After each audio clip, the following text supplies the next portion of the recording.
First of all, I have nothing against women in leadership, but no one, man or woman, should be placed in this position.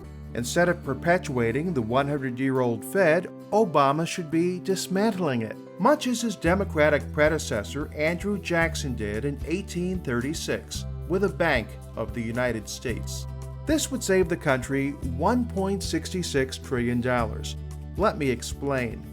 President Jackson understood that a private central bank controlling the nation's currency runs counter to the Constitution's requirement that only Congress can coin money and regulate its value, which must be based on gold and silver.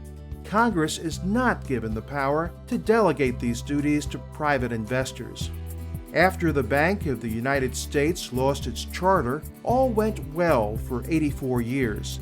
Then, in 1910, a group of financiers representing 1/4 of the world's wealth at the time secretly traveled by train from Hoboken, New Jersey to Georgia, supposedly to hunt ducks on Jekyll Island.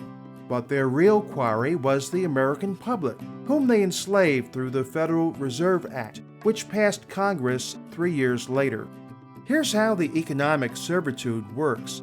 When the U.S. government needs financial help, it can go to the Fed. This private group then creates cash out of thin air.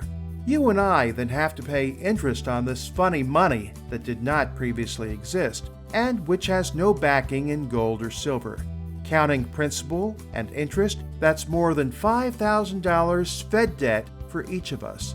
Not a bad deal for the group's owners. Just imagine if Obama would pressure the Supreme Court to declare this act unconstitutional and nullify our $1.66 trillion bogus debt to the Federal Reserve. Mr. Obama, the Federal Reserve is the elephant in the living room. Please don't pretend it's not there. You took an oath to support the Constitution. Do you want to be remembered as a hero or a perjurer? Remember, if there's no Constitution, there's no basis for the offices of Congressman, Senator, and President. This is Steve Eastman reporting.